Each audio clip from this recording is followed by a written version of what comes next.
Did you guys see the football injury report on Twitter yesterday and think, Plum's going to go off on these guys? Well, actually, we have one more name to add to that list. You're listening to Can't Read, Can't Write.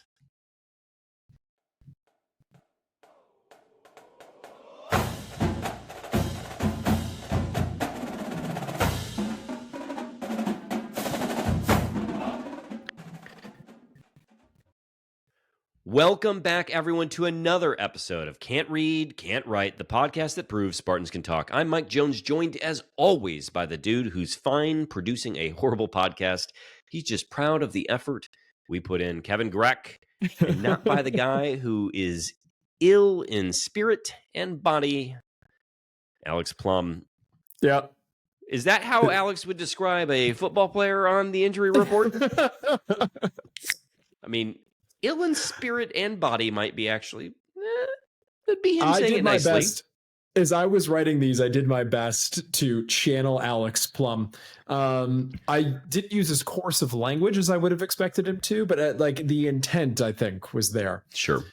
But yeah, he's not here, listeners, because he can't be bothered. Can't be bothered. Cannot be bothered. Even in spite of all the feedback that I received last week about my adherence to facts, I'm here. Sure. You're stuck with me. Cheers. Yeah. Cheers. And we'll get to errors and omissions later on. Yeah, we've got to go ahead and like the editors have got to update a lot of stuff from last week.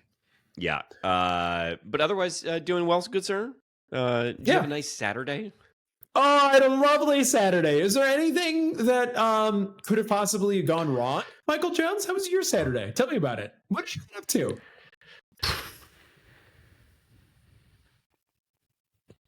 I know there's just this hole in it that I don't remember anything from. Yeah, just blackout. Blackout. Yep.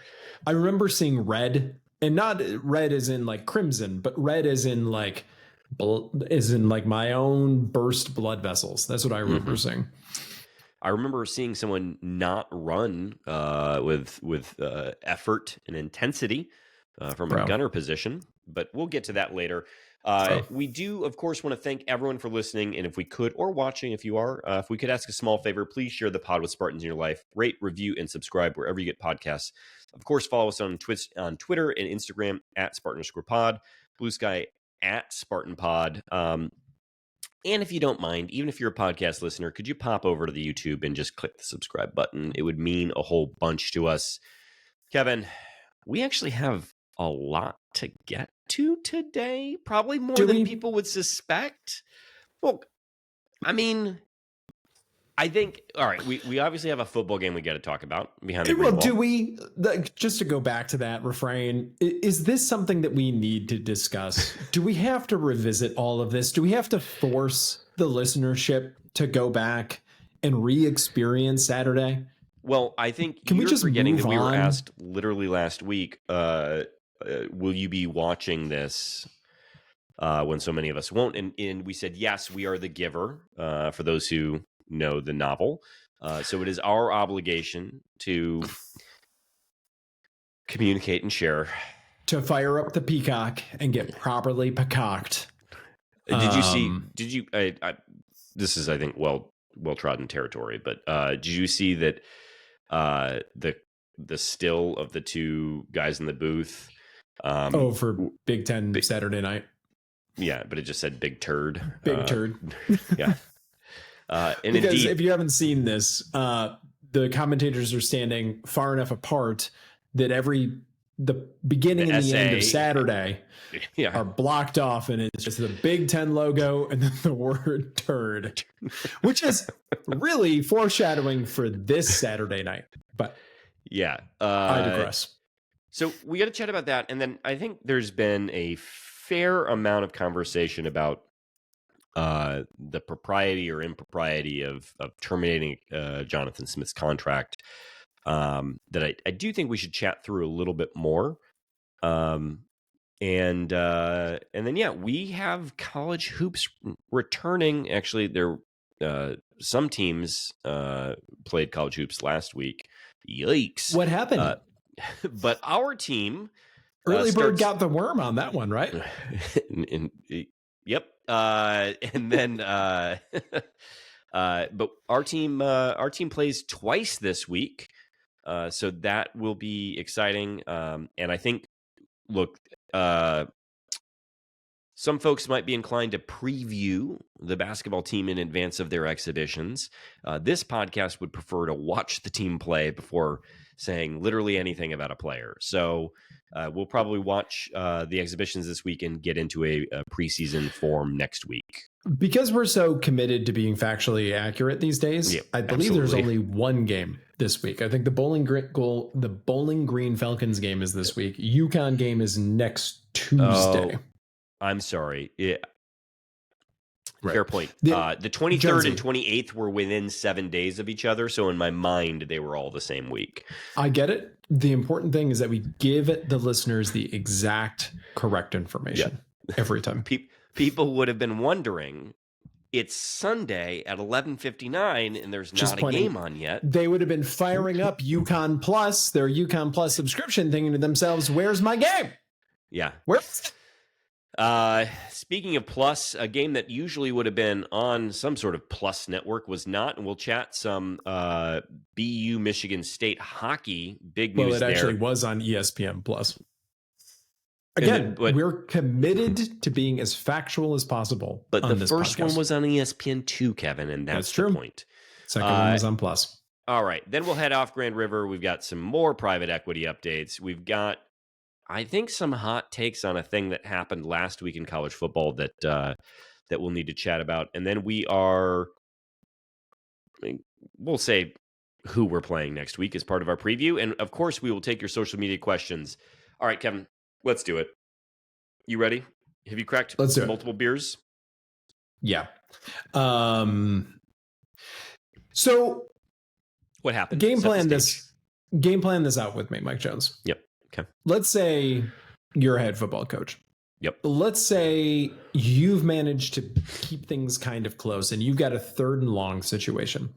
And let's say, and credit needs to be given, we should do this right at the top, that Aiden Childs is throwing bullets right now. And in a good way, not like throwing them too hot for anyone to handle, but I think he was like, I shouldn't say anything because I'm not going to get this completely correct. But at the time, he was at something like an 80 to 90% completion rate. Uh-huh. And you know that your defense is probably only going to stop them once this game. I believe he completed 20 straight passes. So there you go. He went 27 for 33, Kevin, on the game. Yeah. So, yeah. Credit needs to be given to Aiden Childs for this game. So let's say you need to pick up a long 4th down or a long 3rd down. Yeah. And your running backs to date at this time haven't even picked up a yard. I'm exaggerating a bit here. Do you think you sweep to the short side of the field with Mekhi Frazier when trying to pick up a critical 3rd down at the end of the second half? Or do you think maybe you throw the ball because it's 3rd and long, the way things always are? Well, Kevin, first, I want to thank you and celebrate you for our dedication to being factually accurate, because you did acknowledge there that you were exaggerating, that he wouldn't have picked up more than a yard, which is a bald-faced lie, because he indeed did have a long run of 3 yards in this game. That was his long run. That is 3x, Kevin. 3x. I was off by 300%. I apologize. We're going to put new systems in place to make sure that this never happens again. That kind of hyperbole is not allowed here. So yes, you're talking long sweep action to Mekhi Frazier, who averaged 0.1 yards per carry on the game. That sounds like a banger of a strategy. Love it.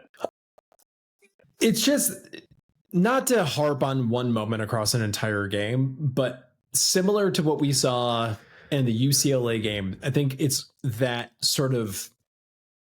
pendulum swing moment when it was obvious that we were just not going to remain competitive in this game and it was over. Yeah. You turn it over on downs in that case. Indiana gets to march right down the field and score before the half. You know they're going to get ball back at the beginning of the second. Wouldn't you know it, they march right down the field and score again. And that's it. When that play doesn't work, the game is over, and everybody knew it. So I feel a little bit for Lindgren, and I feel a little bit for the team, because like, you need to be able to run the football to be competitive, and but it's a lot to ask. 7 the time for that? Like, and it's a lot to ask to pick up something like that. But at the same time, it needed to be to remain competitive. You can't make a call like that under those circumstances. Yeah. I mean, I see a lot of, we're flip-flopping coordinators here, but I see a lot of people calling for Joe Rossi's head at the moment. And we'll get there. Right. I guess I'd kind of point out that one of the key differences, like when everyone complained about Pat Narduzzi, it's because we kept getting beat over the top. The way that defense played, like, people could pinpoint a thing that Narduzzi was bad at, or not bad at. They could pinpoint something within his scheme that we were not good at yet. Obviously, we went on to be quite good at it later on, but like, I don't hear those things articulated about Joe Rossi. But in contrast, you've pinpointed not the first time we've seen dipshittery like this moment out of Brian Lindgren. And I think that's my point, is that people who know ball, certainly far more than we do, say that the plays that Michigan State runs, the scheme that they have is good. But what you can critique the coordinator for is the plays that they're calling in the moments that they're calling them in. So it feels like we see this time and again where it's like, was that your highest percentage? Was that the highest percentage thing you had in your toolkit?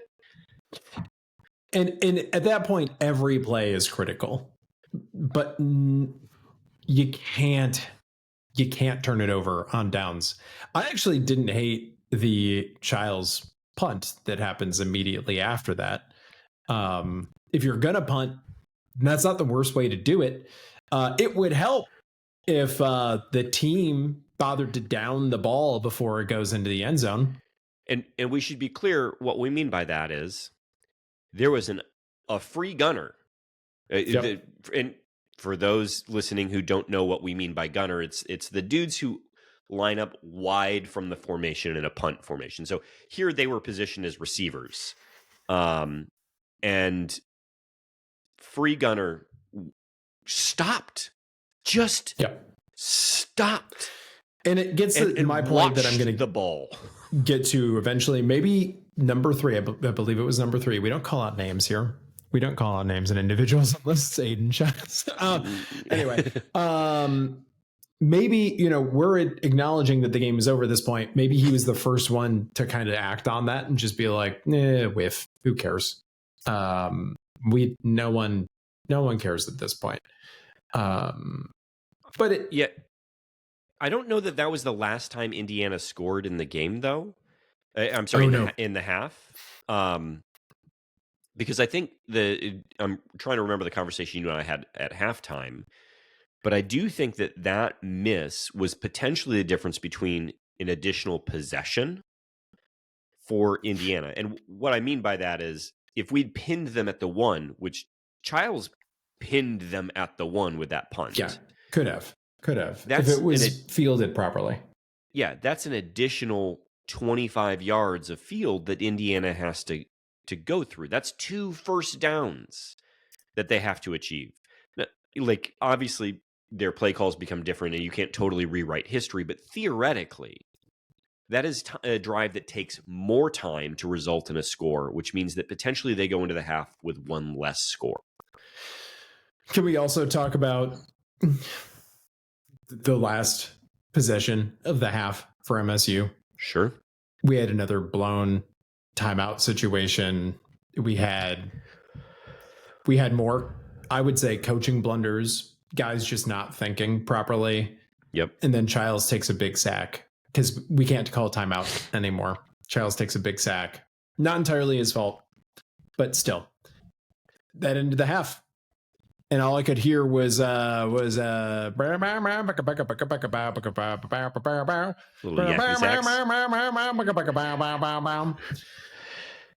and we still watched the second half for some reason. I don't know why. Beth was right the whole time.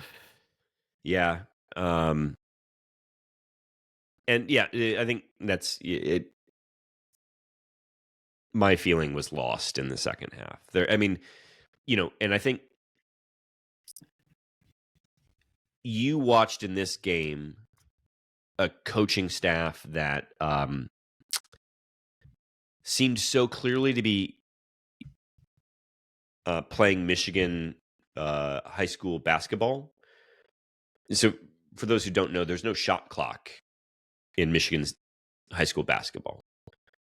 So you'll see games that are 4-2 because they'll just pass the ball around. Michigan State did execute part of its game plan actually quite effectively in the sense that they controlled time of possession pretty robustly, at least in the first half. And so what you get is this appearance of close.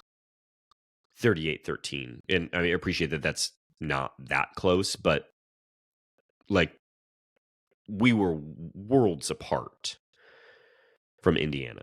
And in fact, I would argue that this score is worlds apart. It reflects the worlds apartness. Sure. Though, the last, the 3 points that they threw up at the end. So we're really talking 38-10 if we're being really honest. And then if you consider that the only time that Michigan State secured a stop in this game was late in the third quarter when Indiana had it at our 7-yard line and chose to go for the touchdown anyway. Like, I don't know. There's some things. I guess the other thing, just before we move off of the offense,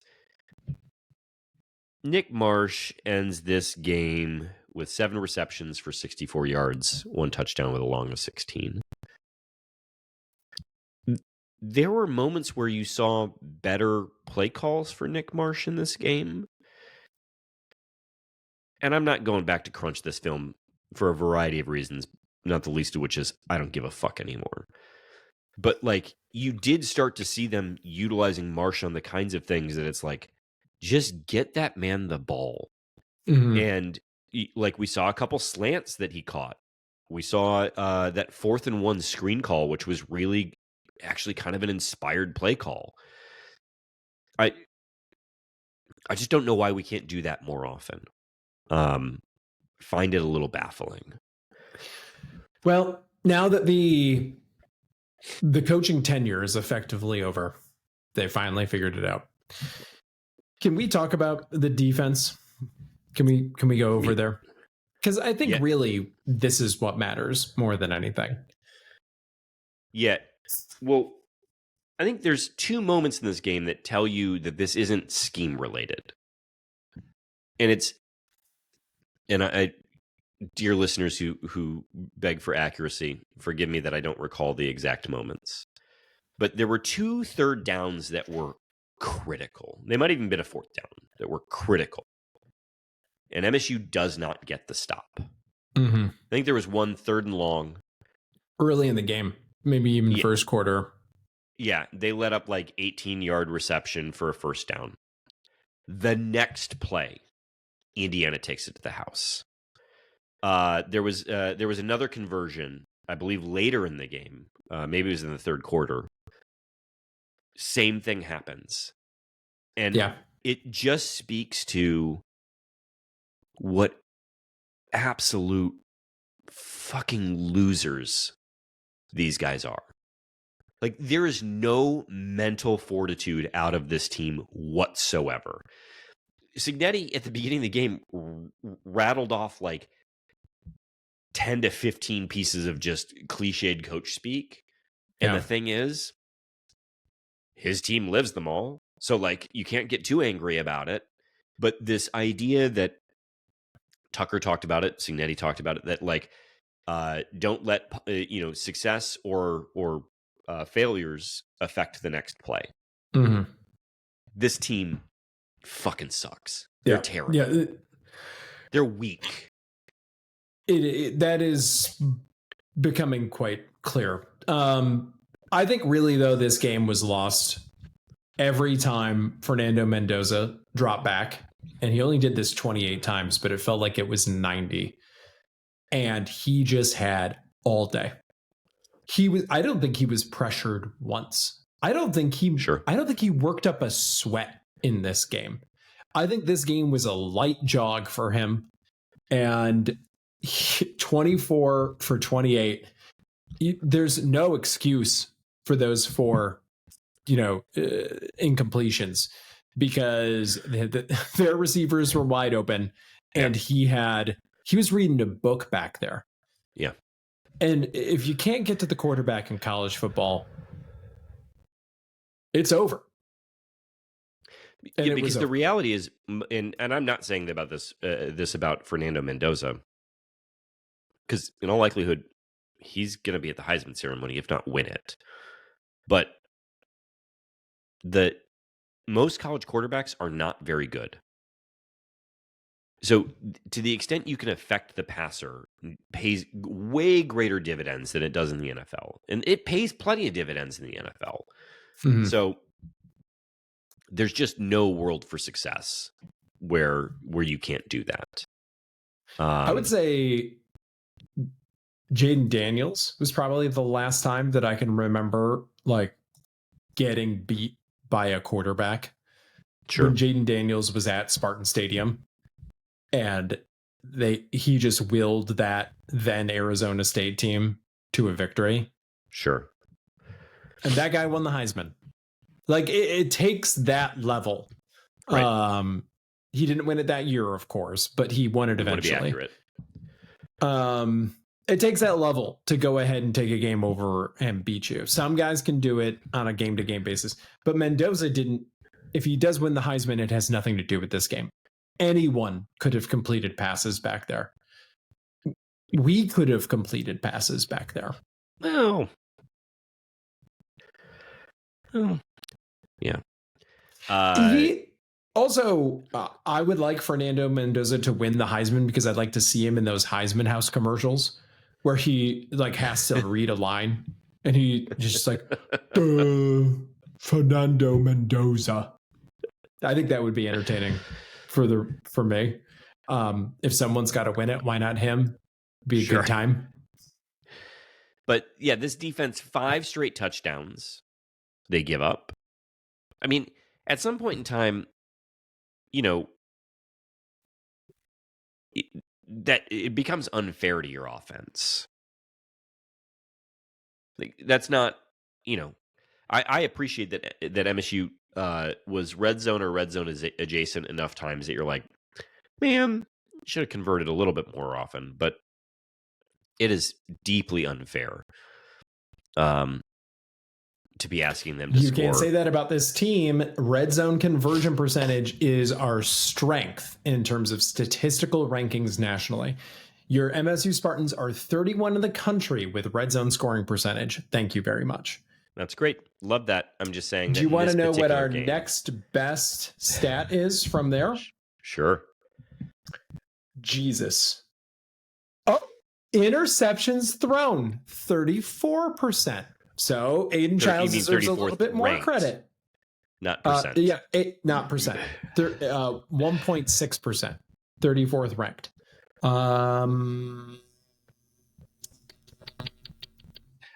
There is another one. And the program does deserve credit for this. Penalties per game, 27th in the country. Actually, I would argue that there was at least one series in this game where penalties did kind of rear their head up. But overall, on the season, we're not losing because of penalties, which is not what I would have said last year. So the credit to the end of the Smith regime, credit needs to be given for figuring the penalty thing out. Also, we're not going to put it up on the screen, but so we talked about the injury report. Ours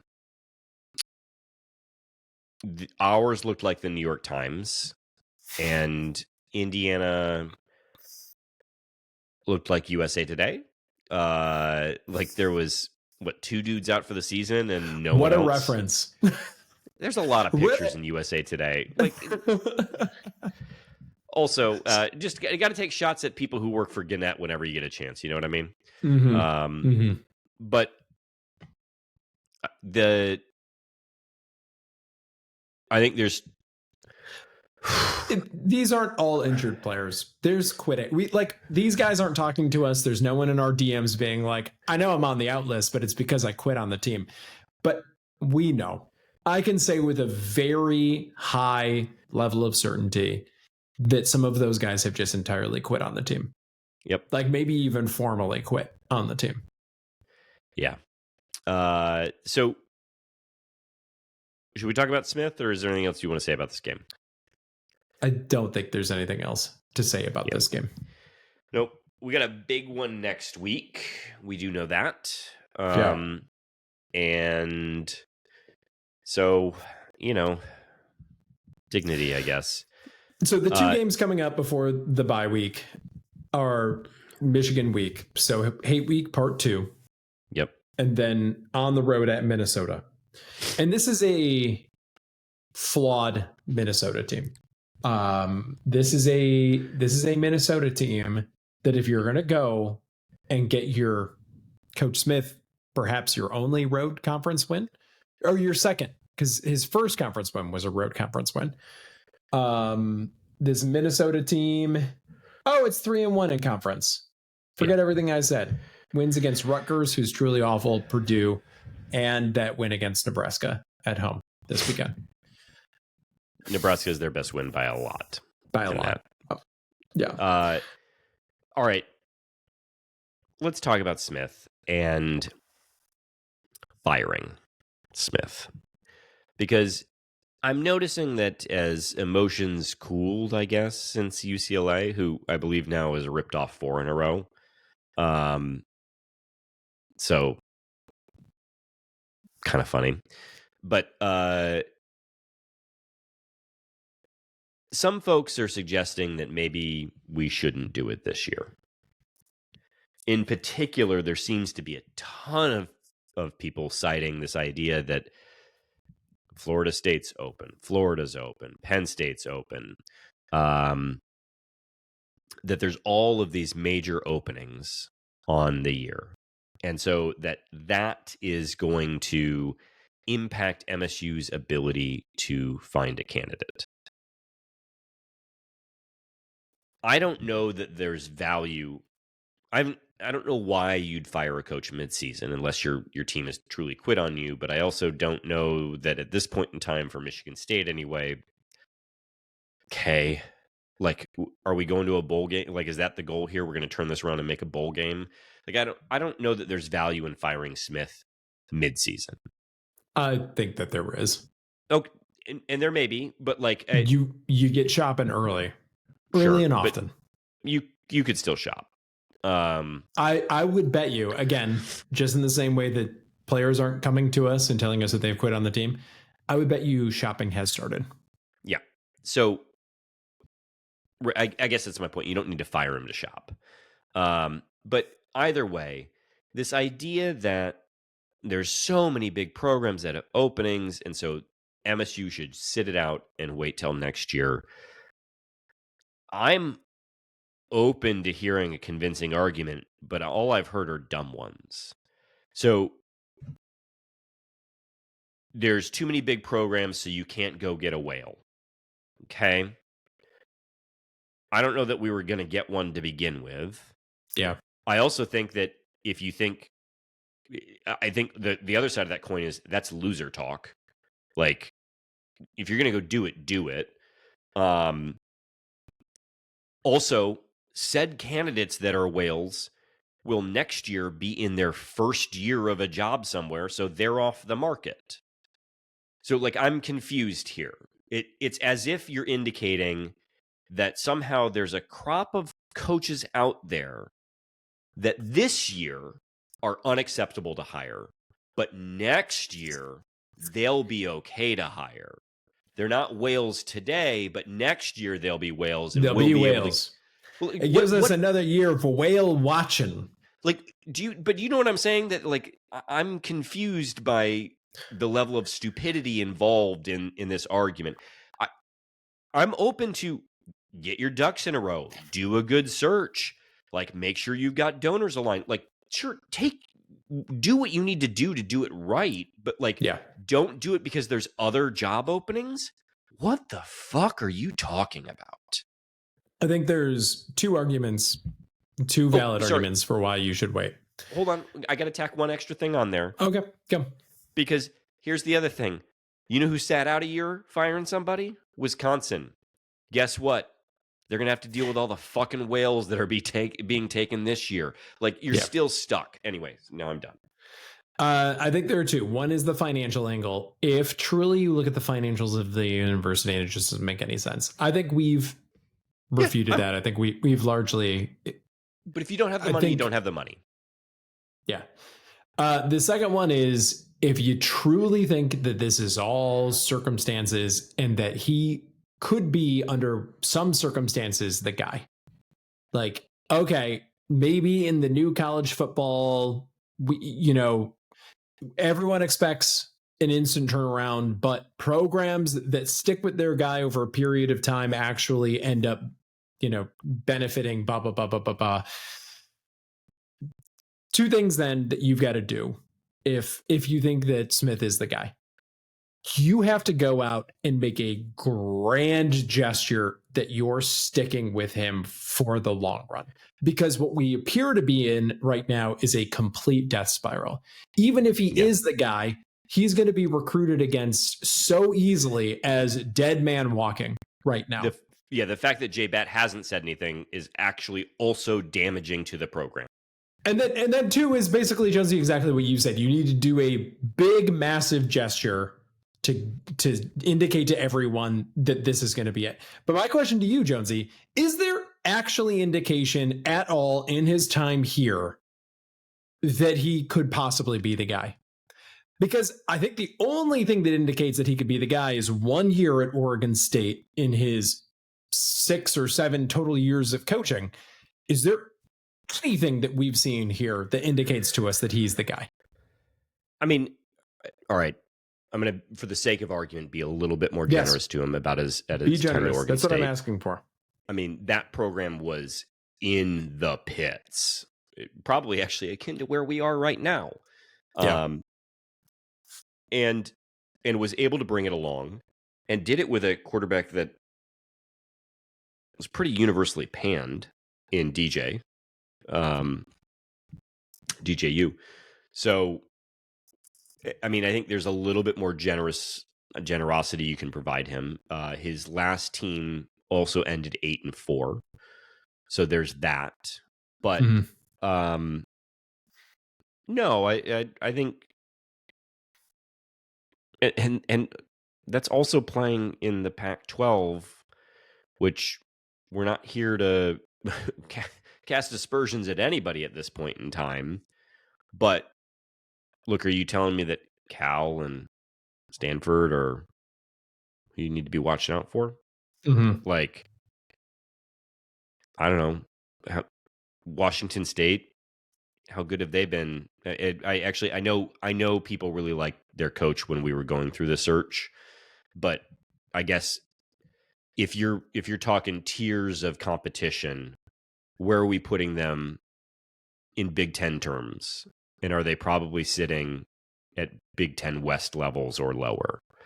Right. And so accomplishing 8-4 in that conference, I don't know how much credit you need to be giving, but if we're also targeting other things to say nice things about Jonathan Smith, and you want reasons to believe in him, in particular at his time at Michigan State, look at the 2 recruits we just lost. Like, we were on here being like, where are my 4 stars? And lo, they became 4 stars. I mean, low, we lost them. Happy trails. But I do think we talked about this too, that there were people on Oregon State rosters that were turned into NFL players or super good college players anyway, who were lowly recruits. And so I do think there's something to this staff having an eye for talent. Are we seeing that right now? Is there any indication of that in his 18 games or whatever we're up to now? All right, but here I'm gonna rob from Sheehan here for a second. Okay, good. If you're gonna rob from the best. Unless it comes to math related to buyouts, there's that tsunami, Sheehan. But Sheehan really made it, I think, a absolutely valid point, which is that Mel Tucker does deserve plenty of blame for where Michigan State's at. Oh, because those guys did not pan out. They either disappeared or didn't pan out, didn't stay at Michigan State, and let's not forget, he didn't provide full recruiting classes. Routinely brought in small recruiting classes. We did a lot of complaining about that here on the podcast. Can't read, can't write. Yeah, I remember his 17-man class. That compounds over time, and so this idea there's also, and we don't have this on the record anywhere, but we've been told a number of times in a number of different ways, NIL distribution was woefully bungled. Guys sitting on the bench making way more NIL than guys actually playing and contributing, and that'll tear a team apart. Continue. Yeah. So you've got Jonathan Smith comes into, let's call it, the shittiest culture you could possibly imagine. Essentially an incomplete roster, and in particular at places that are either very expensive to pull out of the portal or impossible to pull out of the portal. And so they're clearly, obviously not impossible, but it's difficult. And so this idea that in the trenches in particular, that this team would reload, and he had to deal with the two best players from this team leaving in Harmon and whoever the guy, he can kick rocks too. I guess I'm just saying, I don't know that he's been able to play with a full deck so far, but but I'm doing charitable work right now. Like, if you had to ask me what I actually think, there's a whole host of other reasons that he should be gone. But do I think he got a fair shake here? No, I don't. Particularly if you hire a developmental coach. Yeah. So, I don't know. And particularly if what we're being told is true, that there were a lot of, and again, we don't have this sourced ourselves. This is what people are saying generally in the ether, that there was a lot of bad blood among certain donor class individuals, that they weren't included in his hiring and thus weren't supportive of him. Some people claim that we have plenty of NIL and NIL never have problems. Some people claim that it's a huge issue. We've never been able to confirm one way or another which way is true. I think both seem to be true. Yeah. There is the money there, but like, that exists. Yeah. Has it been given to the university? No. Because people are pissy. There's another tough sled for you. If you don't have the NIL support, you don't have the donor support. And the donors are idiots themselves. Like, why, if you care about the team, who cares all that much that you weren't contacted in this whole thing? Who cares? Care about the team or don't care about the team? I don't care. Yeah, I'm not saying it's this person in particular, but like, no one's going to remember that Matt Ishbia was consulted on a search. This was always going to be tied to Alan Haller. Always. And so the most compelling reason you could give me for waiting has nothing to do with what else is happening in the market.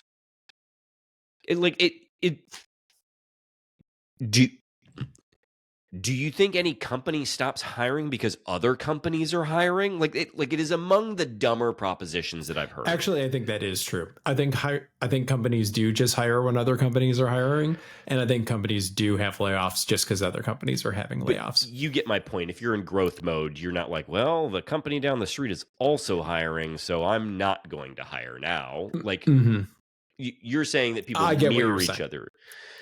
Yes, I am saying that people mirror each other. Yeah. No one sits out because other people are hiring. So anyway, the best argument you could convince me of is that JBat does not have alignment or the relationships with donors to make a move, in which case, fine. Like, that is a perfectly acceptable reason. If you can't do it right, then don't do it. So now that we've laid out that case, I think we both agree that it's not the case here. When do you think this takes place? Let's say it's going to happen during the season. When do you think it takes place? Well, let's talk about when it can't take place. It can't take place this week. It cannot. Well, it's Sunday night. It's not going to happen now, or JBat is an idiot. Mm-hmm. If it happens after Saturday, I would argue that JBat is still an idiot because he doesn't get us then. You can't. Oh, that we lose to Michigan, presumably in this case, and then to fire a coach after losing to Michigan would be such an embarrassment to this program. You can't do it. Yeah. You can't do it. Now, pro move, beat Michigan, then still fire your coach. Yeah. That would be perfectly fine. But yeah, so I don't think it happens then. I don't know what you got. Then you got Minnesota, and then you got the bye week. I'm circling that week. Yeah. I think that's D-Day. And again, though, I would kind of ask, to what end? Who's that for? Because if you're already shopping, like maybe you're declaring your intentions. I don't know, but I'm fine with it happening. I think you're right. It's probably then, or if it doesn't happen then, it's gonna happen after the season. Can I propose something to you? I don't think this has ever been done in sports. Sure. Fact check me on this. Oregon State is also looking for a new football coach, right? Sure. Yeah. So JBat and Kevin G, they fly out to Oregon and they just say, listen, we have something that you lost. And Oregon State can be like, oh, we're listening. And they hash out a plan where we just hand him back off. We pretend that the last 2 years never happened. We just hand him back off. So sorry about all that unpleasantness. And then MSU offers, we'll split them with you. Whatever you're going to pay them, you pay them half. We'll pay them the rest. Just bite into that contract just a little bit. Instead of 33, sure, it becomes 25 or something like that, whatever it is. And then we just move him while he's at the football building. We hire movers and they go to wherever he lives in White Hills or whatever, and they just pack up his whole house. And then the truck starts going. And then we just pretend like, hi, who are you? And he's like, I'm Jonathan Smith. I'm the head coach here. I'm like, Jonathan Smith, you mean the head coach of Oregon State? And he's like, no, that was 2 years ago. Oh my gosh. How did you have a senior moment? Or are you in a fugue state or something? And we just pretend that he never got hired. Out with Oregon State everything gets changed back. We put like a new fake name on the door or something like that. We make him believe that he was never the coach here. And then we just put him on it. Greg Williams gets the plane back out and we just put him on there and we're like, oh my gosh, how'd you get this is so crazy. And we just fly him back to Oregon and like none of this ever happened. Do you think we can pull that off? I love that. If it happens, we have to delete this episode because he can't hear that they got confirmed listeners like Alan Haller got the idea here. Yeah. Do you think he still listens? We haven't discussed this. Do you think he still listens? Family Feud's not on. Family Feud's not on. But wouldn't it be nice though? I believe, I can't remember if it was Norvell or Billy Napier. There's been a lot of firings today. One of those two dudes does not have a duty to mitigate in his contract whatsoever. They are on the hook for all the money, and I believe it was Napier because I believe also half of it is due like today, like 21 the day of being fired half to due in the next 5 days. Well, as long as we're talking coaching contracts, Coach Sig, massive deal. Yeah, fully guaranteed. Yeah, I was talking to my neighbor who's an IU alum, and I was like, man, I love Sig. Really jealous you have him. Does no one learn anything from? Yeah, it's because you never think it's going to happen to you. You never think it. And it's also, if you're an athletic director, you're getting fired one way or another, you know? True. You lose Sig, you're getting fired.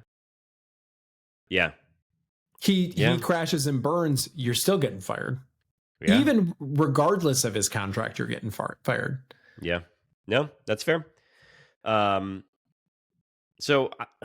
I guess I'm with you. I think it's concerning that there are so many guys out right now, and again, we're pretty sure they've quit.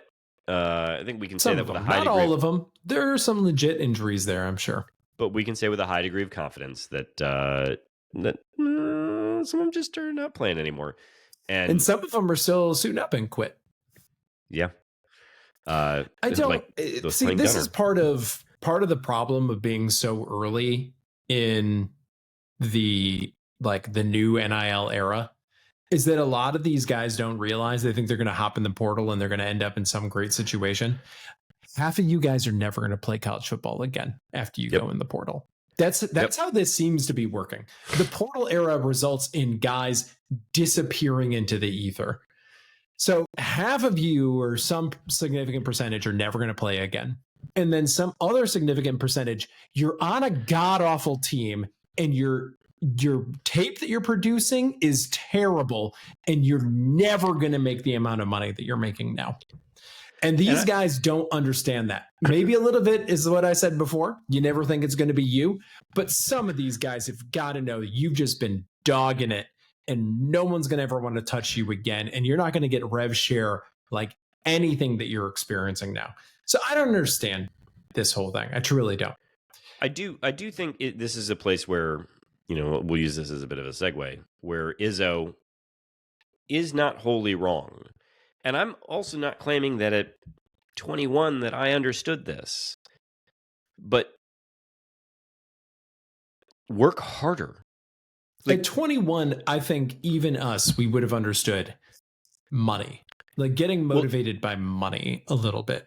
I guess for those who suck and are somehow given a Big Ten scholarship and some portion of rev share, get better. You're not going to be better resourced. Are you really going to? What do you think you're going? Fucking Bama? What are you doing here? You still are, even if not in ranking, but by resourcing a top 25 program in the country. Where are you going? So unless you get run out of town, I don't know who this is for. But Childs, we referenced this at the top with my introduction. There's a lot going around in social media about Childs, and I think this was misquoted from what I can tell. That Childs was like, "I don't care that we lost. I'm just proud that we put in a lot of effort." He's going to get a pretty penny in the NIL portal when he's done. He's obviously still trying. I think we do, in the interest of giving credit where it's due, he's obviously still trying. He had a great game here, and he's going to be well taken care of. He's going to get picked up somewhere in the NIL portal. Quick aside on Childs. In the NIL game. You're right. That quote doesn't stand up well to the context of actually listening to it. So people should go find the video of it. But additionally, he was asked about something about sort of responding to the noise and critiques of the media and the fans. And they say can't write in particular. And he cried about that. He did. Cried. And then he said, "I don't care." And then he quickly turned as if to the SID, right? The sports information director, for people who don't know that, that's his handler at MSU. And he's like, "I'm not saying I don't care about the fans," which you might remember last year. He said in the last game that he didn't care about the fans, and that was a bad quote, and it got picked up. But in particular for this moment, he was talking about how voices in the room, blah, blah, blah, blah, blah. But anyway, it was very funny to me that he looked around it was clearly to somebody from staff who was there. I mean, I'm not saying anyway, let's chat a little basketball before we go talk some puck. Look, this is we've got 2 games coming up, one this week, one the week after. Well done. Way to learn from our mistakes. Bowling Green is going to be this Thursday. You will be able to watch that on Big Ten Plus. And I believe I was looking ahead for those who are curious. And I believe we have another game coming up that's also on Big Ten Plus. That's within 30 home opener. Yeah, so it's within 30 days. So if you get the subscription, you'll be covered for both games. So do know there's some value for once. Normally they milk you you got to take one for 1 month and you got to do another month, and it's not great. So are there any Christmas break Big Ten Pluses coming up, or any of those Big Ten Network, Peacock, Big Ten Network? No, this is it. This is it for Big Ten Plus. I'm scrolling down the list over here. I'm looking to see. A lot of cock, a lot of the peacock. We got some FS2. We got some Big Ten Network. But this is it for Big Ten Plus. I'm looking to see if there's any news about where to watch the UConn game, which we'll talk about more next week. But as best I've been able to find is on something called UConn Plus, which just asks you to log in. You can't actually sign up for it. So there's gotta be. There's also local UConn news. Eyewitness News 3, WFSB, will be broadcasting the game. There's gotta be a way to so watch you'll that, be right? able to stream it somewhere in all likelihood. Yeah. Anyway, let's. So we will look. I think we will plan on chatting about this team probably in advance of that UConn game. That's a big one, even if it's an exhibition. So we'll get back to you after the Bowling Green game. But it'd be really nice to have both sports humming at the same time. But basketball coming could not have come at a better time. Yeah, we're truly back to the old adage of Spartan fans of we're ready to turn the page. That's where we are. Same old Spartans.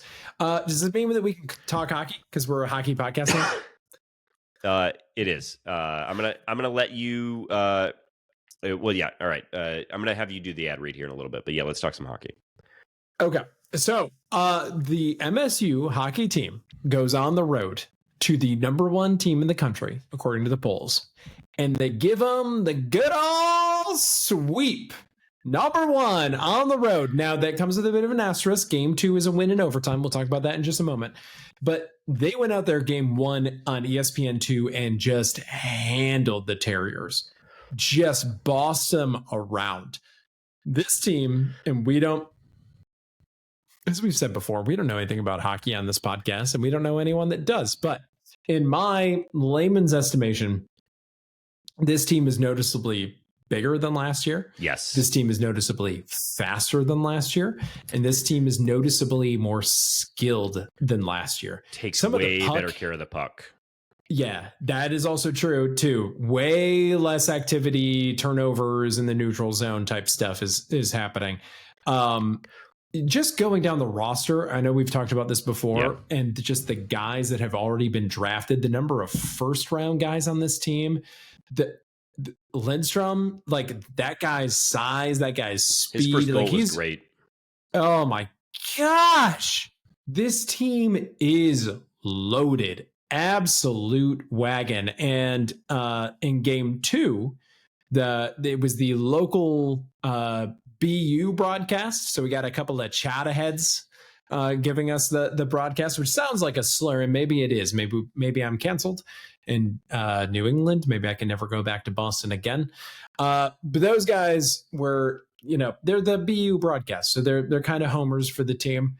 But even they just could not say enough about how impressive the MSU team was. They kept talking about how it seemed like there were 6 guys on the ice. BU just happened to be dedicating the rink to their former coach. So there were a lot of former players, both in the booth for game one and then also just around the stadium. And they said that they were talking to a couple of former BU hockey guys that were talking about just like, this is maybe one of the best hockey teams that we've ever seen. So I know that there have been very substantial increases in hockey ticket prices to see them at Munn. I understand the frustration of that. If you're a long time ticket holder and like, sure, I've heard anecdotes about people that have been hockey season ticket holders for decades and they couldn't renew because the price went up so much. I feel for you. But for everyone else, shut up. Hockey's never been better in my living memory. And get out to Munn Ice Arena, see this team. Penn State's coming very soon. And we talked about Gavin McKenna and that team a little bit. So, I mean, this is an absolute wagon of a team. You've still got Augustine. You've still got really good older guys. And then you've got an injection of size and speed and talent, the likes of which, like, I remember when the hockey team would be like, we got one dude drafted in the 6th round out to the Blues. And it was like, that was it. Cool. And now just absolutely loaded. And it's obvious on the ice too. So you watched the first game, right? You didn't watch the Saturday night game, but you watched the Friday night game, if memory serves? Yes. And I will say, because I called this out last year, that a couple things. One, there's some things about the way that they play that are sometimes a little frustrating to me, but they do. Yeah, as a former player, listeners, the broadcast did call this out, and I think that's absolutely right and is incredible. They attack offensively with a purpose, so you're not going to see a lot of passing the puck around in the zone. Waiting to see for the perfect shot. It is, we're going to put pucks on net, and when you have a stacked roster filled with first and second round draft picks, like, you're going to see a high ROI on that.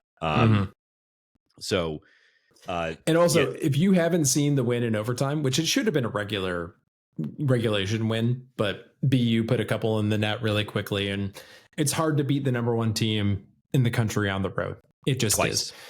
But go watch the overtime, because it was some of the best, like, most high octane hockey I've seen. So go watch that. Nearly won that game. That overtime goal. For those who have not seen it yet, it is. Dude saves the puck literally on the line, about ready to go in for BU, and then breaks the other way for a one-timer. Beautiful sequence. 3-on-3 hockey. I know that the purists don't like it because it's like not the sport or whatever, and because you kind of game it now with like puck possession and that kind of stuff. But like 3-on-3 hockey is fun to watch. They should make it sort of half-court NBA rules. Like, it's just one side. You just have to take it past half ice. But anyway, it should be an incredible season, and it does look like they've got the bodies to bully some people around, and they seem to have still an ethos that I think aligns with being a Spartan. I mean, there's a real workmanship that you can tell out of this team, and also they need to clean up some of the penalties. I'll say that too. Oh, the penalties are bad. Yeah. Penalties. Oh my God. The amount of Boston University power plays. There were some home whistles happening for sure. That's true too. But and MSU got a couple shorthanded goals. I think. Check me out. Check me on that, listeners. I believe it was 2. Shorthanded goals on the road against the number one team. They're a wagon. Support the team. Penn State's coming soon. Michigan came into the season ranked kind of low, and then they went on the road and swept number 7 Providence. So yeah, a lot of big games coming to Munn Ice Arena. All right. If for some reason you're going to catch the game, you can of course take I-94 because who wouldn't if you're coming from the Metro Detroit area? And you can stop at Grass Lake. That's off of the Clear Lake Road exit, where you can find Mama's Mercantile and Eatery, where homemade dishes meet locally sourced ingredients. We've been there a number of times. We can't say enough nice things about how good the food is. Grab yourself a beer, grab yourself one of their excellent items off the menu. Mention Can't Read, Can't Write, and you get 10% off of that invoice. You're going to love it. Visit mamasmerc.com. That's MAMASMERC.com for menus, online ordering, and more. Kevin, it says insert testimonial here. Say something nice. I like their drink specials. $3. Yeah. Where are you going to get that bottle anywhere else? And 10% off. $2.70. $2.70 for you, listener. How are you going to beat that? You're not. You're not. All right, let's do off Grand River for a minute. First, couple updates on the private equity situation. Private capital is what we'll say now. Yes, that's right. Until Until otherwise noted. So last week we said it was CalPERS because that was the reporting, but it is not CalPERS. Close, though. It's the University of California Retirement System. So UCLA weirdly would kind of have 2 seats at the table in this. Mm-hmm. But I guess it is difficult for me to say these words out loud. I was walking the dog this week and I was like, what am I going to tell people on this subject? But one board of trustees that's from the state of Michigan has appropriately come out in opposition to this. Mm-hmm. One trustee likened this to a payday loan, which I think is spot on. And has kind of foiled the idea that this would be done unanimously. I believe USC is also largely out on this idea. But there's not the consensus in the league that that certainly Tony Petitti had hoped for. But for the moment, it doesn't look like this deal is going to move forward. If it does, it will not be done unanimously. And the thing is, it kind of does need to be done unanimously because they need to extend the grant of rights. They have to extend the grant of rights for this. Yeah. Truly, if you don't have the money, why tie yourself? You don't need the money, pardon me. Why tie yourself up? Why tie up your grant of rights like that? Yeah. It would be foolish to do. If money means nothing in the to league, but like, yeah.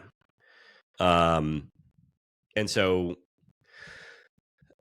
look, I got mad at myself that I couldn't come up with a way to like still be mad at the U of M board about this. Like I expected myself to be able to figure out some angle where I could maintain my hatred for them about just being obstinate, and then also like agree with them a little bit on this whole thing. If they'd been snarky towards other schools, I think you could have found, but they weren't. They were just like, this is dumb, and they're not wrong. Yeah. That has been our position the whole time. I will say my position has softened a little bit now that I know that it's not explicitly private equity, that it is one of these retirement systems, because those are, as I said last week, notoriously run by idiots that can be taken advantage of very easily. I don't want to overstate this because I know I don't want to get corrected on it, but I do believe the UC retirement system has an opt-out in advance where they can sell their stake to don't like it. No private equity. Don't like it. All right, I'm back out. I hadn't read that little part before. I mean, because obviously we don't have the deal, listeners. We don't have it in front of us, and the terms of the deal are very important. We're talking in generalities here. But if they can sell their stake, then no, don't care for it one bit. I should have bookmarked it. I'll have to find it. But yeah, my understanding is they can get out like 6 years in advance, and then fork it over to somebody else. So do not care for it. No. Yeah. I think the thing that's more interesting that we wanted to chat about was what happened last week in the USC Michigan game. you'd be shocked to find out we are not actually particularly concerned about the University of Michigan in this one, but USC had a running back who was listed out on their injury report pregame. We know all about injury reports. We've seen those before. We have. And then due to, I think we talked about this last week, but their entire running back room truly being decimated. This player went from not in jersey or gear at halftime to suited up at halftime and played. And USC has, for that, been fined $5,000. Which, okay, like that feels a sufficiently minuscule fine for the crime, but a lot of hand wringing about this, and I'll let you cover whatever you want to cover on this, because I got some thoughts too. My reaction to this, and if you're upset about this on Twitter, I don't care. I don't care. This is something that we do because people gamble on the games. This is something that we do because it's perceived to be an information asymmetry of certain people have injury information, certain people don't. So it's a concession that college football does to people betting on the games. And I don't care. I don't care about you. I hope you lose money all the time. I don't care. We'll never be the podcast. It's like giving you picks. And there are tons of those out there. And we'll never be that. And I hope you lose every single time. It's funny to me when you lose. I take no joy in anyone winning, especially not you, listener. You.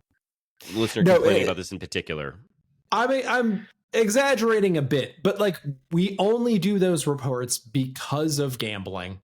So I remember a time when they didn't exist. Yep.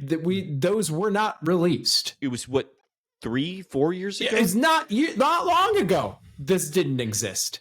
So other teams don't have time really to meaningfully change their approach to the game. Yeah, so it's 2 hours. They were released 2 hours before the game. It's not really a competitive advantage, maybe slightly. So maybe a fine is fine. I don't really care. But if this really hypes you up, good. Be mad. I could care less.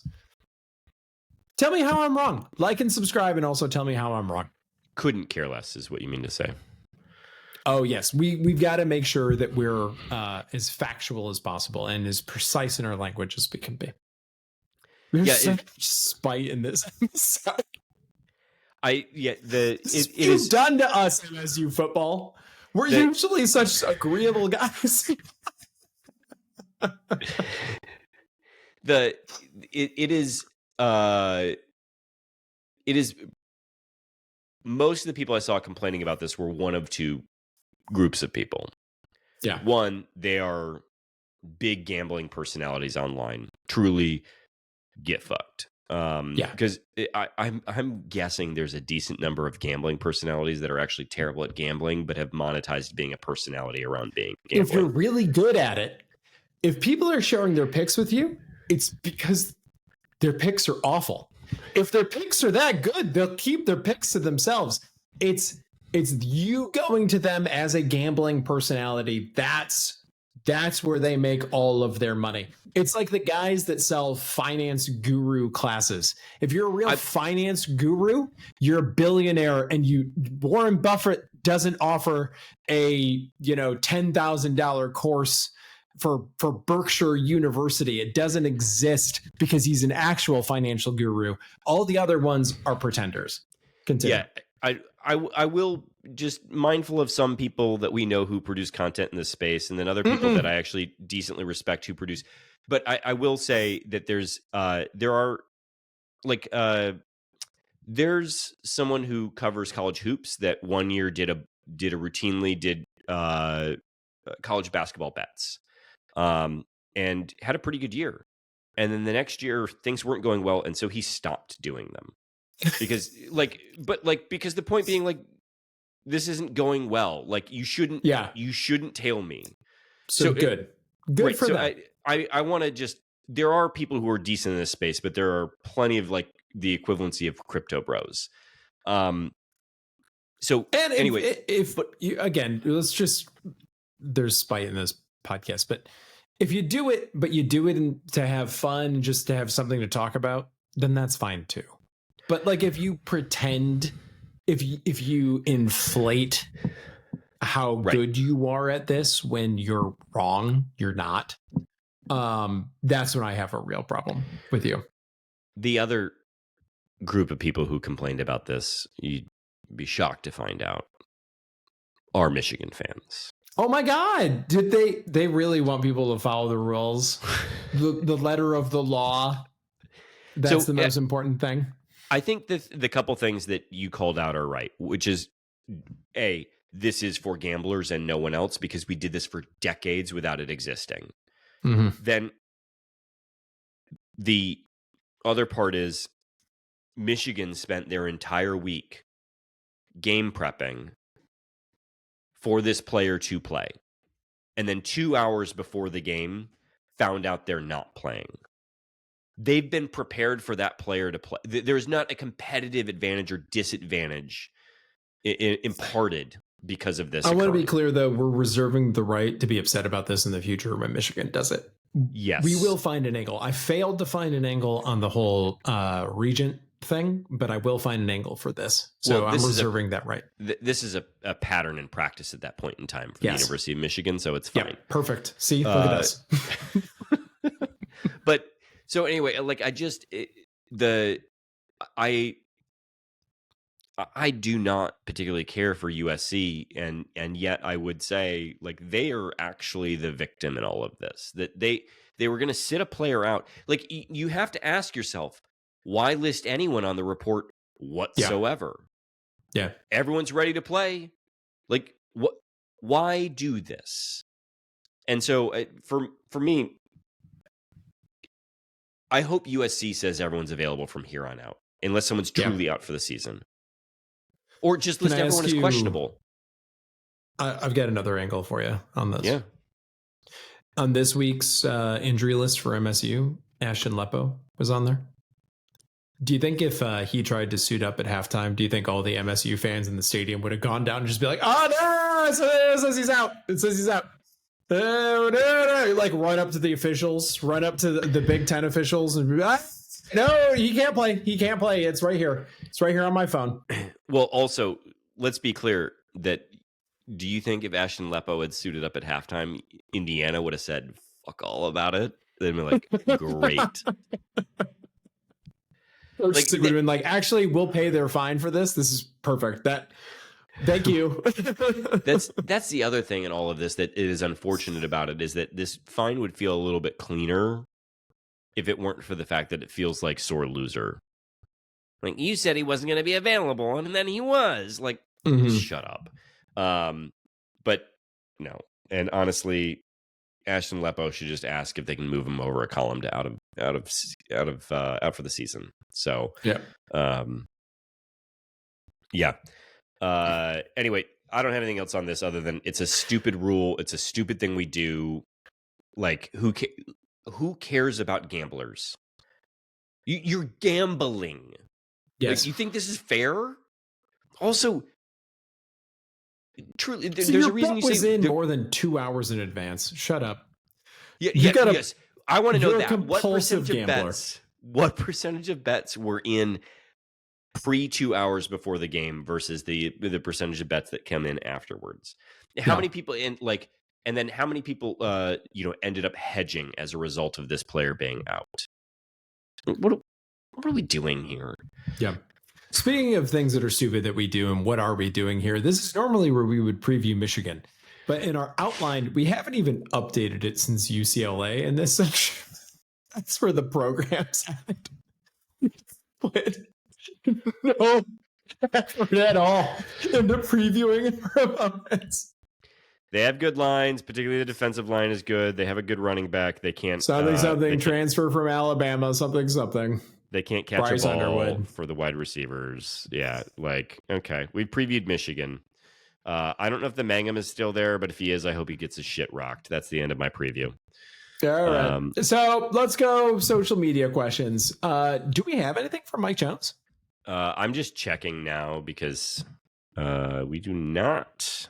And you might think, listeners, why are you asking this question? The answer is if you give us liquor, you're first all the time. Yeah. That's the reason. Someone find a way to outdo Mike Jones but yeah, he has a perma spot at the top. Mama Belief did send us money to pay for everyone's beers at the tailgate a couple of years ago. So credit does need to be given. There. You're right. She did. And then we read her questions for her. Yes. Yep. So right. First up from Tigers fan 63, why should we care about football anymore? Well, see our preview of Michigan. We do care. We're damaged people, Tigers fan 63. Like, damaged. Let's not kid ourselves. If Jonathan Smith goes on a run here, I could be happy. Mm-hmm. I don't think that's going to happen, but like, I don't want him to fail. I've never wanted him to fail. So we'll keep caring about football because we care about football. Like we want to be good. So next question, I'm going to take this one too, Kevin. If MSU, you can debate me on this. If MSU football was a beer, what brand would it be? I'm going to go ahead and say a non-alcoholic because you have to have a problem to drink it. So I have a athletic brain right here. I'm going to make it the argument, Tigers fan. I like this question. This is good summer fodder. This is good. I'm going to say that we're like a Hams or a PBR.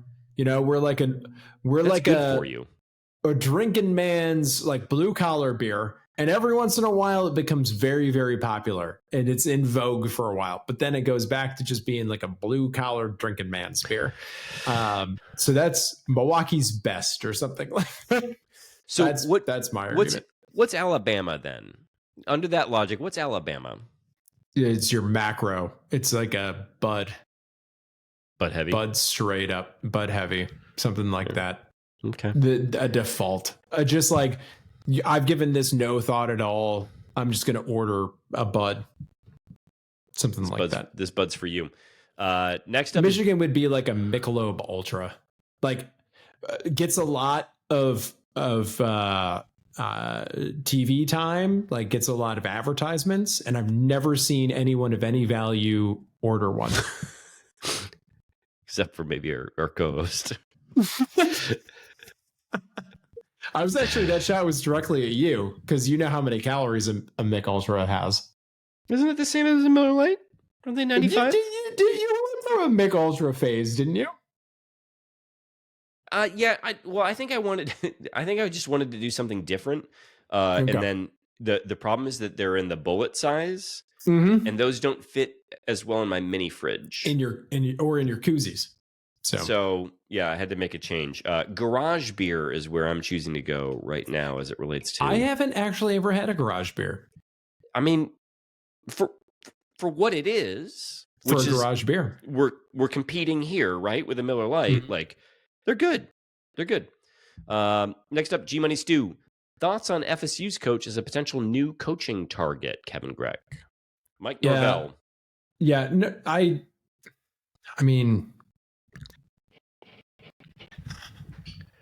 I don't know. I don't care. Like he's got his own problems right now, right? Like, isn't he fired? Or is that his brother? His brother got fired, or are they related? I think only I don't think he's technically fired yet. I mean, he's being lit up. Like, people are not pleased with him. Oh yeah. Not fired yet. Yeah, he's got a $55 million buyout that's being discussed. So that'll make ours look small when it happens. But are they related? I don't know. Jay We're trying to be factual. We're trying to be factual. This is, listeners, we're just giving not related. Diminishing reasons to listen all the time. If you want a coaching search podcast, this is not going to be it. We have a companion podcast called The Search that you can go and listen to on this, dedicated to this topic. But I don't think we're ever going to spend a ton of time of like, what do you think about that coach versus the other coach? Because I think one of the lessons that we're going to learn is we were wrong last time. Obviously, we thought that we got a guy that was pretty surefire. And Indiana picked some dude up from James Madison that I don't think anyone had given any serious consideration to. And now we know how all that played out. So Jonesy and Plum and I don't think are going to spend an overwhelming amount of time coach shopping. And you should not listen to us if that's the thing that you're the most interested in. And I guess I'll also say, to the extent that we discuss candidates, the two best coaches that MSU has had in the last 30 to 40 years. Yeah, you could extend that out. But so there's two good ones that you got on the list. Obviously, I have Mark D'Antonio. And then including Perlis in all this, both in time frame and in that list of two good ones? Well, I was going to include Nicholas Saban as the other one. I knew that was the other one, but are we saying three good ones? Let me see if it validates. I wasn't alive for part of that, and I wasn't paying attention for most of it. I'm going to say that we had two good ones. Yeah. So, but I'll say this, I guess, as it relates, if we want to make it the last 30 years, then it certainly is inclusive of, then I've limited it. But in the last 30 years, maybe 40, Michigan State has had two good coaches, and they both came from a MAC school, or I'm sorry, not a MAC school, but they both came from a group of group of five. And so I think, and didn't have overwhelming success before they came here either. Yeah. We hired I believe listeners, don't quote me on this, but I believe a 7-5 Mark D'Antonio away from Cincinnati. And ended up pretty fucking great. Like, I just, this idea that any of us knows what we're talking about. I do know that I care about somebody who hates Michigan. I think that's important. Can understand why we hate Michigan. Well, right. Let me rephrase it, because I don't know that that Sig hates Michigan per se, but I do think he understands being looked down on, and so he'll get it right away. And so, but I do care about somebody who's fucking miserable and a pissant, and I want that guy to be my coach. That matters to me. I want someone who wants to win at a level that is unfathomable, because that's how I feel. And so, like, if you told me that you picked some guy up from an FCS school, I don't have a problem with that inherently. Like, I just don't. Can they evaluate talent? Can they win? Like, that's what matters. So, following up, G Money Stew, how big of a leap forward does Cohen Carr make compared to last year? Are you buying? Are you on board with this whole Cohen Carr is going pro lottery pick after this year? We saw him drain some threes over the off season. I'm choosing to believe yes. Yes, we're all choosing to believe. It would be great. It'd be great for him. It'd be great for us. Next up from Verbose Dutch, do you think J Bot was asked during his interview, quote, "You're 4.5 months into your tenure. The fan base wants to fire the football coach who has a $31 million buyout. What's your plan to address the situation?" We didn't talk about this, the political reasons to just, like, J-Bat probably thought I had more time. Yeah. And now he doesn't. And you talked earlier about how you're going to get fired eventually. Yeah. The role of an athletic director is to hop from school to school to school until they Peter principle, like, there's not really a meaningful school to go to that's different, and you get fired. So, yep. This is why J-Bat makes over $100 million a year. So no one's crying here for Jay. Wait, hold on. He makes over $100 million a year. He makes over $1 million. I misspoke. Okay. It's 1.1, 1.1 or 1.2. Just didn't want to have to deal with the correction later on. Yes, thank you. Next up from the Outdoor Gas Man, Zion Young left because he needed more money. What was the staff thinking in letting him walk? From what we're hearing, the staff didn't have an overwhelming choice. That maybe their hands were tied a little bit. NIL wise, I don't know the circumstances around Zion Young in particular. Did you see him on the Mizzou game? No, don't. Oh, well, he made a very critical sack in that game, but also during the coin toss, I believe let out an LFG super loud during what mic'd up on the ref, like just anyway. Well, that'd be a good one to have on the roster. That's kind of can-do attitude that I would like to have right now. Yeah. But Outdoor Gas Man, we don't know the circumstances around this. Yep. My understanding is not a lot of NIL was available to be thrown around at the time that he was transferring. So maybe he wanted to stay. Maybe the coaching staff, wanted him to stay. Who's to say? Next from Spartan 18770, if Smith wins Saturday night, will the fan base be happy or will they be more pissed at him? I think it's the latter. Yeah. Honestly. He's got to put two in a row together. Yeah, if he puts two, let's play this out for Spartan 18770. Let's say he wins the next two. Wins against Michigan, goes on the road, beats Minnesota. He doesn't get fired during the bye week, does he? No, he gets the rest of the season. That puts him at 5-4, right? Mm-hmm. My math's right? Yeah. So he needs to win one more. To hit the over. And there's a conference winless Penn State coming in. Maryland at Ford Field. Bowl game, if he wins the next two, bowl game is still 7-5 is still not impossible at that point. Yeah. Now, am I even more angry at him because the problem is that he can go 7-5, and I'm still gonna say, what did it look like? Yeah, because why isn't it 8-4? Because you could look at 7-5 and be like, he's still not the guy. Because we saw the dipshittery at Nebraska against UCLA this past week. Like, you can see things and just be like, nah.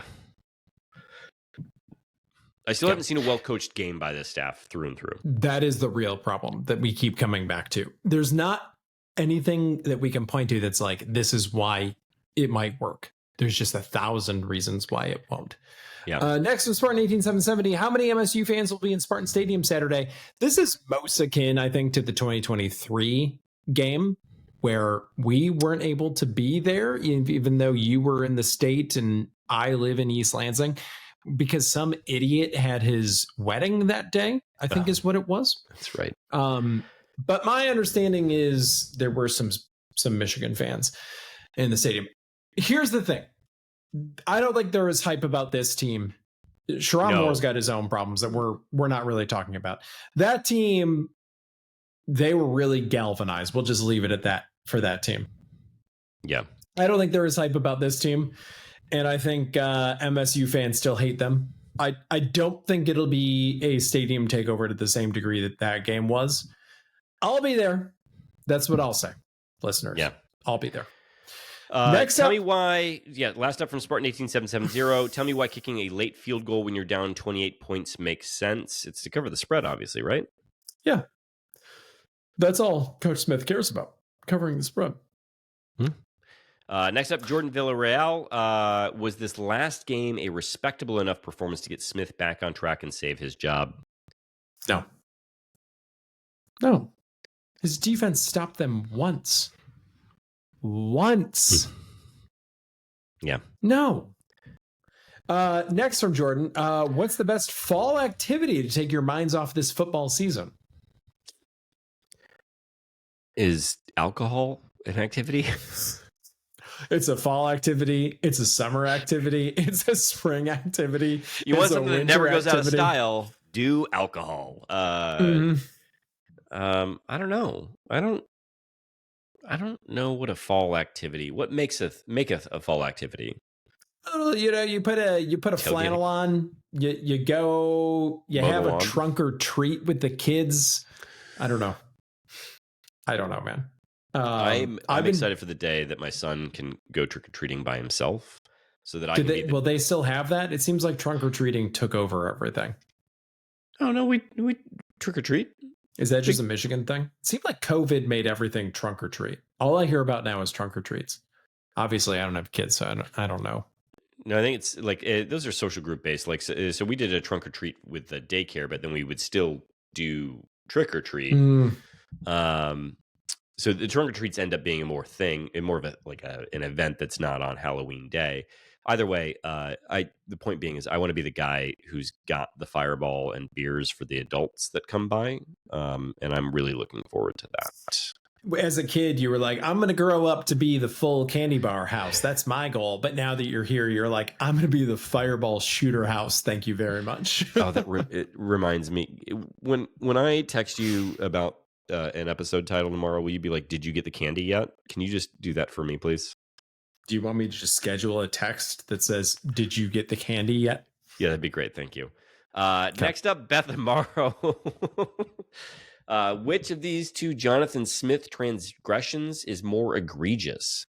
Losing Sam Levitt or scuttling Nick Marsh's college career? Imagine those two playing together under competent coaching at MSU. I think underutilizing Nick Marsh is worse because Sam Levitt is not being invited to the Heisman ceremony this year. Like he right. had a great year last year for Arizona State, but he's sort of regressed a little bit. Yeah. And we do have Aiden Childs, who had a great game. I know that we complained about him, but he did. Would I prefer Sam Levitt? I think maybe the answer is yes.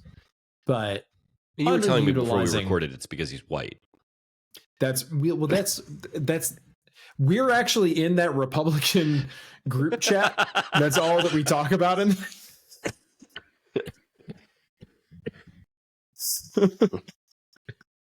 That's our contributions. Oh God. But I think paying at our understanding, and again, we don't know, but it's our understanding, paying so much for Nick Marsh's NIL and then underutilizing him is worse, I think. Yeah. I mean, it's part of the reason that, half the time I like bring out Alessio because I know that he will just target Nick Marsh incessantly. Next up is Jason Fry. My wife had flu-like symptoms and was craving some Bob Evans chicken noodle soup. Being a good spouse, I gladly picked it up for her, but it came in the following container. Was it a mistake to even allow it in the house this weekend?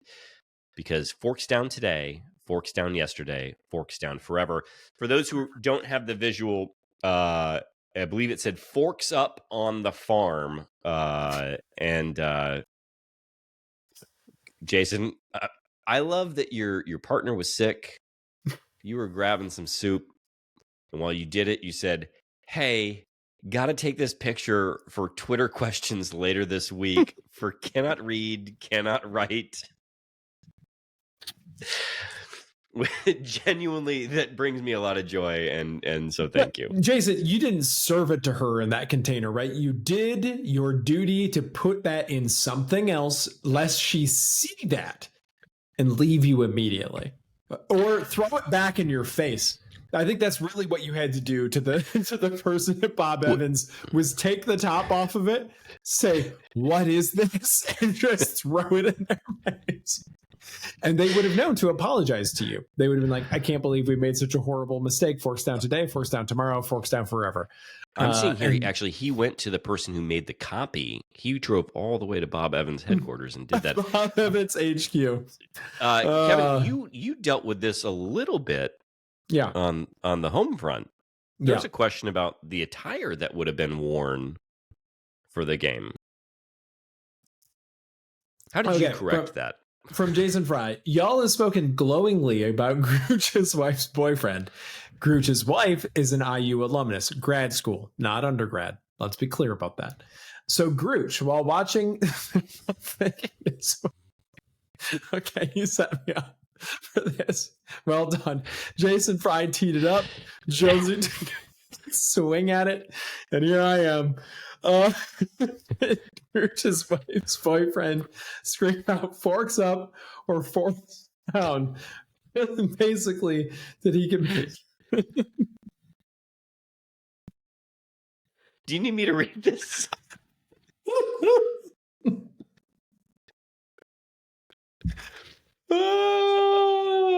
It's just forks. It's just forks.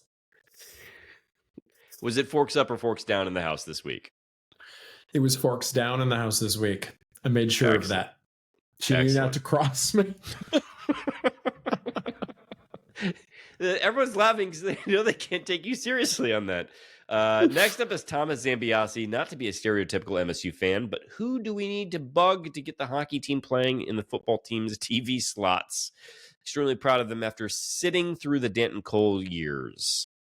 Yeah, it's crazy how far. Like, really, Coach Knights is the Coach Sig of college hockey, except for like MSU's a traditional power that won the Big Ten's last natty. So like that is a little bit different, but like it goes to show how quickly it can turn around with the right hire. And yeah, is it? Did I hear? Am I correct that Indiana had one 9-win season since 1957 or something like that? Bro, the last time they won the Big Ten, it was like 1943. Do you know what a loser program you have to be to have a fucking rivalry trophy with Indiana? I can't. I can't imagine it. And to not, bro, do we want to look at what the winning statistics are on the spittoon over the last 5 years? No, nope, do we want to confront that? I don't want to bring it up either. We should fully megaphone this trophy as soon as we can and just say whatever the opposite of a protected rivalry is, we would like that. Like, just don't want to play them again. Next up from Thomas Zambiasi, do we have the friendliest alumni network? I have a lot more delightful chats with random MSU people in the wild, including a few this Saturday in Bloomington, than when I'm wearing gear for my grad school institution. I mean, people like to chat. The Spartans like to connect with one another. I think that's definitely true. Yeah. The biggest problem that we have is when one of us says go green and the other one's not ready, and they just say like, yeah, or go state or what. Like, that's the biggest problem that we have as far as alumni go. How can you not be ready? How can you not be ready? It's happened to me. It's happened to me where I get a go green and it takes me a moment because I'm thinking about something else. I'm thinking about. Do you want to go back to Jason Fry's question again? Next up is Munfield Keg. I'm sure Smith would have loved having Trent Bray come with him. That's the former defensive coordinator, for those who don't know, of Oregon State, who then became the head coach. I'm sure Smith would have loved Trent Bray coming with him. And maybe we would have been in the same spot. But did Smith actually make a fatal mistake in selecting Rossi, who then picked most of the defensive staff? Naming Chad Wilt, Andrew Bindleglass, and Chris Gordon as all failures. Did he? I don't know that I would agree, though, that he picked most of the defensive staff. Yeah, I thought about this too this week. How Sig took basically picked up and moved the team from G-Dub up to Indiana. That is not what happened with Smith. There was some exodus. Lindgren, of course, the O-line coach, like there was some exodus, some players, but it wasn't just like we're bringing the whole band over. Right. Was that an indicator of maybe this wasn't the right thing? Like, there were a lot of guys that decided to stay back in Corvallis and go down with the ship. Yeah. What does that tell you? Yeah. Though I will also say, Munfield Keg, when you're having to point to the assistant coach as why Rossi's not good, like, I don't know that we're in the right spot here. Well, I guess what he's saying is is this a big issue? It did picking Rossi compound by Rossi's choices were all so bad? Maybe, but like we can't get pressure, and so yeah, you can blame Chad Wilt, but like, couldn't you blame the guy who oversees the entire defensive line? Mm-hmm. Like, we can't cover Blue Adams. Like, I don't know. Like, I just, or maybe, just maybe, there wasn't any fucking talent there. Yeah, maybe we team just really sucks. Next up from Mr. Neurotic Pants, are we then relieved of our duty to watch MSU take on Michigan? No. No, you are not. Fortunately not. You are not relieved, Mr. Neurotic Pants. The good news is the hockey team is here to save you, but you still have your obligations. Yep. Next up, Jonesy, could Smith voluntarily return some of his compensation? Speaking of Indiana, we did see that with Coach Allen. They cut a nice little deal where he was like, I'll just wait for less. I'll just do it. I'll just go away for less. Could he let MSU off the hook for his contract? Yeah. I don't know why he would, but there's speculating to do.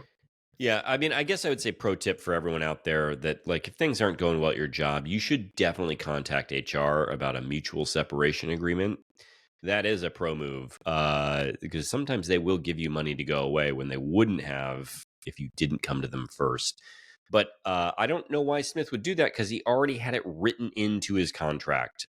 The only way in which he would do it is think if MSU offered to pay him a lump sum instead of the, I believe, $300,000 to $500,000 he'll get per month over the next 6 years.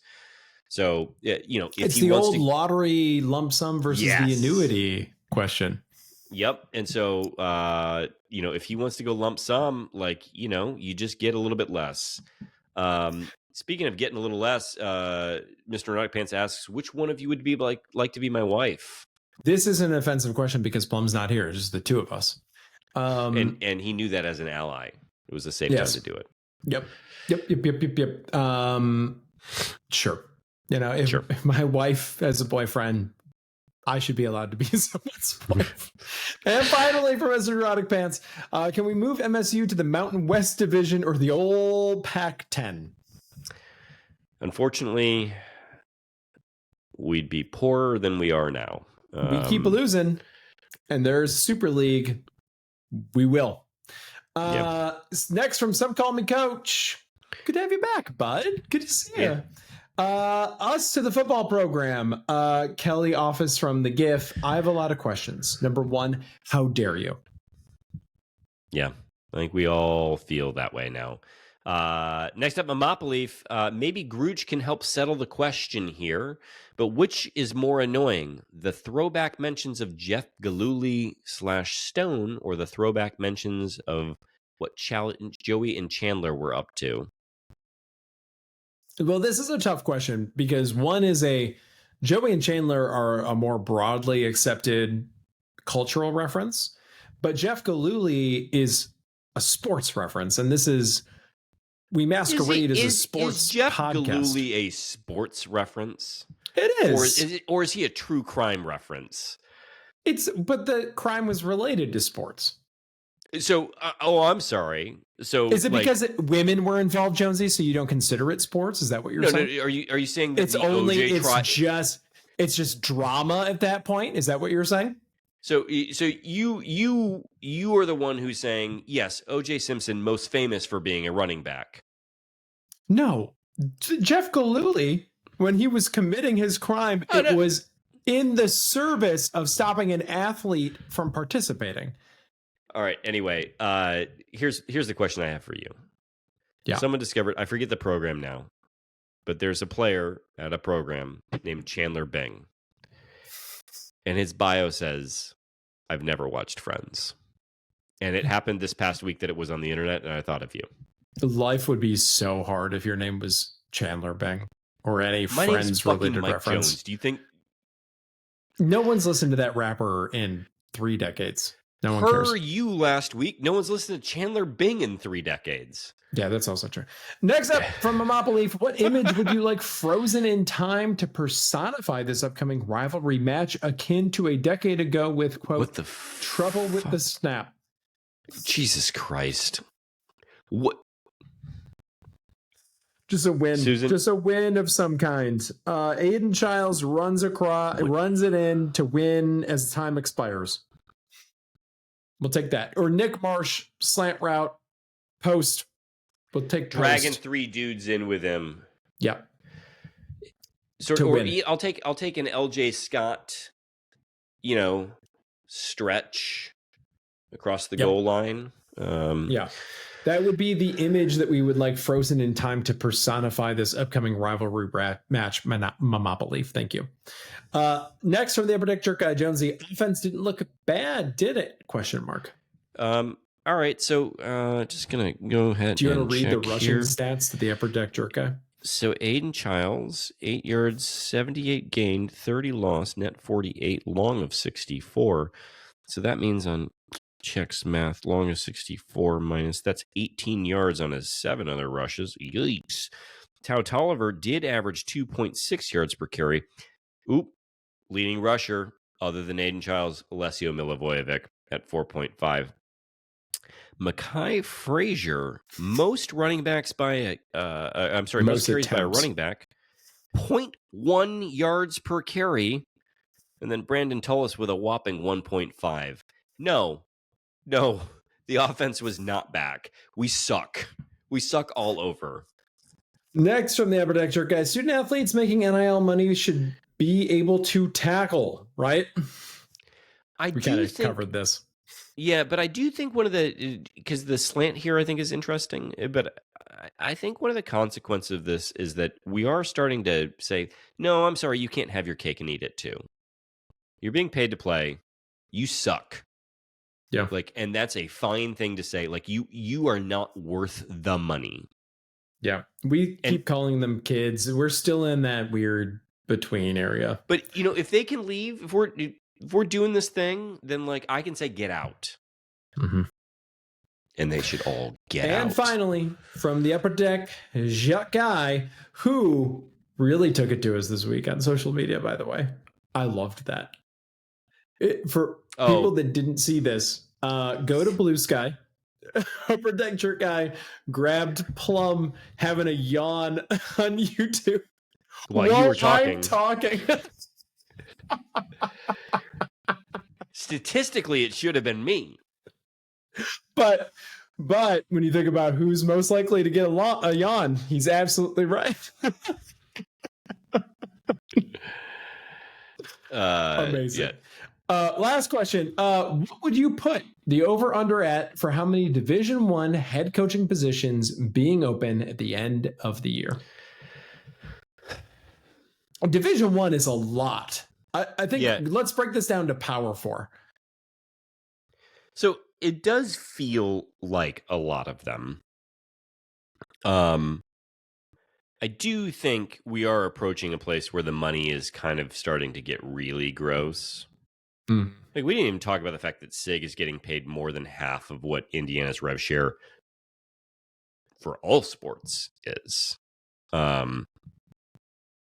But that's a lot of money that's being thrown for people to not do their job anymore.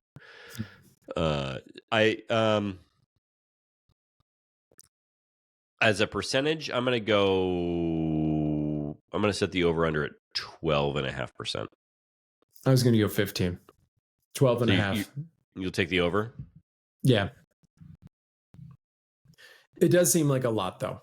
I think, but when you do the math at the end, it's definitely going to be less than a quarter.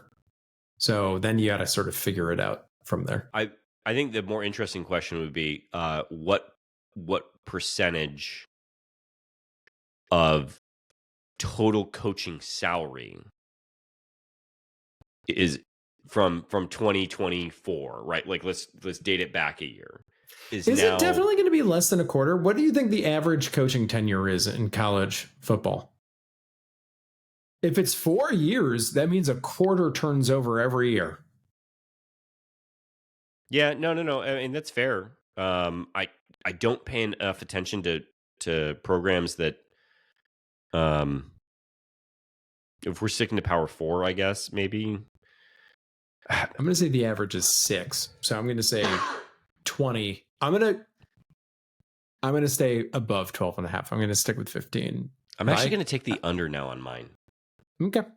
Well, we'll find out. Upper deck jerk guy. Hope you didn't yawn from that response. All right. Look, here's the thing. What sucks is this is the first time, I think, since we've done this podcast that instead of saying that it's hate week, it's going to be hate parenthesis ourselves and parenthesis week. Yeah, we've never made a joke like that before. I just don't. There's so little for this. That do you remember the time when we were like sort of a darling podcast for U of M fans? And I think it was because we spent so much time reeling on our own programs that we didn't pay any attention to them. And then we did. And then they all went away. Yeah, that was fun. We just held that mirror up. And when you know it, we stopped hearing from them. Yeah, because your athletic director is still a terrorist. Anyway, Greg, the fact of the matter is that if it's forks down yesterday, forks down today, and forks down forever, it is always and forever a go green. And always and forever a go away, Michael Jones. Especially in our chat.